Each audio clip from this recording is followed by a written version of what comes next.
Bonjour tout le monde, comment ça va? Aujourd'hui, je poursuis la lecture d'un extrait du livre Les Témoins de l'Essentiel, paru en 2005 aux éditions Logique. C'est un livre qui est signé de mon nom. Et puis, vous trouverez à l'intérieur de ce livre-là un entretien que m'a accordé Claude Ryan pour le bénéfice de la revue Sainte-Anne. J'en suis à la troisième partie de ce texte, où on parle de son enfance et de son parcours à l'Action catholique québécoise. En voici la lecture. Claude Ryan est né dans la paroisse Saint-Jean-de-la-Croix à Montréal, près du marché Jean Talon, un quartier fortement italien. Il est le deuxième d'une famille de 3 enfants. Sa famille a beaucoup voyagé. Alors que Claude est encore enfant, le clan Ryan s'installe au Saguenay-Lac-Saint-Jean pendant quelques années. Blandine, sa mère, Blandine Ryan, est une Canadienne française et son père est un Irlandais. C'est en 1926 que la famille quitte la métropole du Québec pour s'établir à Port-Alfred, où son père exerce le métier de commis de bureau à l'International Paper. Peu de temps après, il déménage de nouveau, cette fois-ci à Dolbeau. Après la naissance de Yves Ryan, qui fut maire de Montréal-Nord, et ça, c'est vers 1928, le paternel quitte le nid familial. Blandine se retrouve seule pour affronter les difficultés financières quotidiennes. En 1931, elle revient à Montréal avec ses 3 bambins. Ils trouvent domicile boulevard Monque dans la paroisse Saint-Jean-de-Mata dirigée par les Trinitaires, communauté arrivée au Canada en août 1924, de qui Claude Ryan garde d'excellents souvenirs.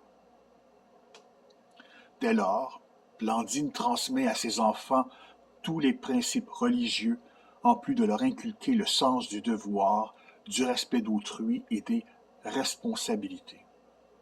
Elle est une femme dévouée et cultivée qui s'est sacrifiée pour sa marmaille.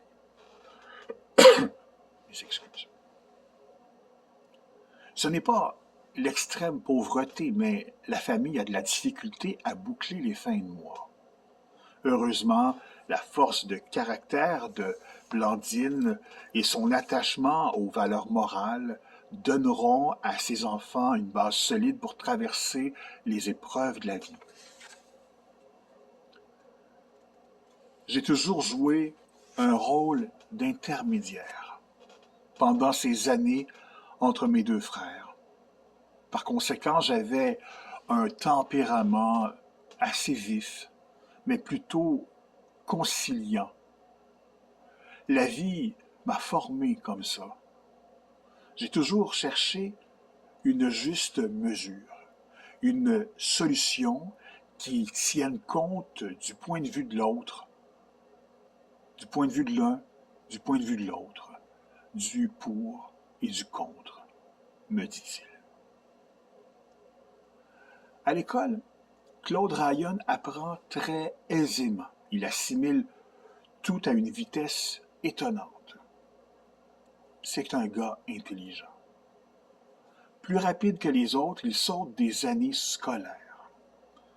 En 1935, il se retrouve dans la même classe que Gérard, son frère aîné. En 1937, ils entrent ensemble à l'externat classique de Sainte-Croix. Les 2 adolescents suivent les mêmes cours. Claude Ryan travaille sans relâche. C'est un élève brillant et très prometteur. Il étudie seul et ne se mêle pas beaucoup aux autres étudiants. Ses proches sont convaincus, sauf lui, qu'il se destine à une vocation religieuse. 2 semaines à Saint-Benoît-du-Lac lui suffiront pour fixer sa vocation. Il est trop individualiste et accepte difficilement l'autorité. Il se demande bien comment il pourrait logiquement prononcer le vœu d'obéissance. Il s'inscrit donc à l'école de service social et de relations industrielles de l'Université de Montréal. À 20 ans, en 1945, après 2 ans d'études supérieures, il devient secrétaire général de l'Action catholique, un mouvement institué par les évêques canadiens. Je vous en reparle dans une autre capsule. Bonne fin de journée.